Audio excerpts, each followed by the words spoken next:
many of us in here want to make a change? How many of us in here don't want to make a change? How many of us in here experience change and it's not welcome? A Roman novelist by the name of Leo Tolstoy penned, "Everyone thinks of changing the world, but no one thinks of changing themselves." Everyone thinks of changing the world, but no one thinks of changing themselves. That statement has so much validity. And the reason why it does, it's because it speaks of attaching yourself wholeheartedly. It is very simple to say, I want to change the world. I'm going to help to change the world. I'm going to give a conscious effort on changing the world. Why? Because the day we choose not to, we can walk away from changing the world. We can go to our respective homes. In the comfort of our homes, we no longer have to be dealt with or feel the pressures of changing the world because we're with our family. But when we think of changing ourselves, when we think of that defining moment, we're faced with misfortune. What type of misfortune? The misfortune is, am I really adequate? Am I a good father? Do I do the best that I can do on my job? Am I a good friend? Am I a good husband? Have I been a good son all these years? Do I really listen, or am I waiting to speak? Change. Discomfort it causes. A discomfort that brews deep down inside, that lets you know what kind of steel you're made of. What kind of steel I'm made of.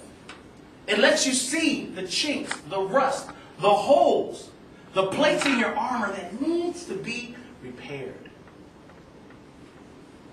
Lord Byron, a 17th century poet, penned, "Adversity is the first path to truth."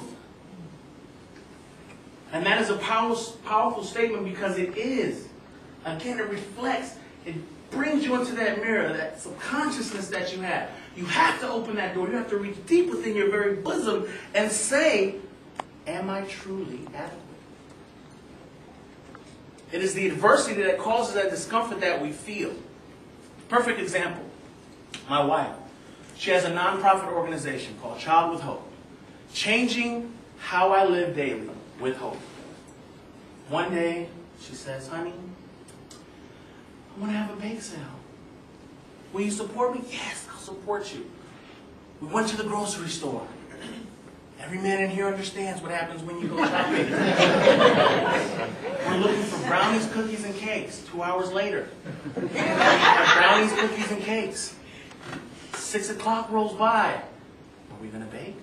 No, not now. 8 o'clock, no baking. 9:30, no baking. 10 o'clock, let's bake. Bake? I'm going to bake right now. Baby, you said you will support me. Okay, I'll bake.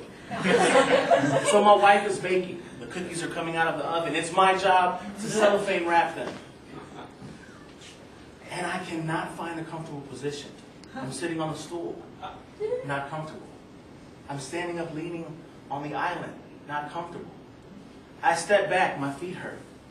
And it's in that instance I realize that in my discomfort, in your discomfort, we produce our best work ever. Reason being is because we no longer want to be uncomfortable. We don't want to have to hear somebody say, you have to go back and do that job because you didn't perform it to the best of your ability. So that discomfort causes us, it propels us to grandeur, to heights of greatness, to soar where the eagles go. Discomfort. But we only find that in adversity. We only find that in adversity. And that adversity comes from, truly, when we choose to change ourselves. See, if I change myself and not the world, then that means I change everyone in my home. The homeostasis within my edifice, my dwelling, will be grand. And if that's the case, my son is going to school and his friends will be changed because I made a change. My neighbors will experience that change. They'll want to make a change. My whole area will change. And it'll go on and on. And eventually, the world will change. But what has to happen is we have to have a paradigm shift. Everyone, when we were young, we tried to do this. Some of us still can't do it. And that's okay. But it's the way that you think about it. You have to change your paradigm. If you think of your left hand, or whatever hand you choose to use, as a lever attached to a spindle, every time that wheel turns around and comes up, it pushes the bar that elevates this hand. And then when one revelation goes around, it comes right back down. You change the way you think. That spindle comes up, the lever comes up, your hand goes up.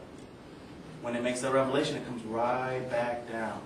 It is that change, that shifting of the paradigm, that call to action within ourselves that says, I'm really not adequate. I can be better. That's when we have to dig down deep inside, pull up our bootstraps, get into the trenches and say, I'm going to do it. I'm going to lean forward. I'm going to peer into the distance and I can see the grandeur that awaits not only myself, but my family, my loved ones, my community.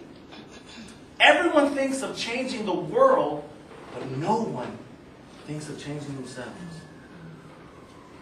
Fellow Toastmasters, honored guests, if we can just take a moment of time every day, look in the mirror and say, today I'm going to change something about me that's an ugly truth.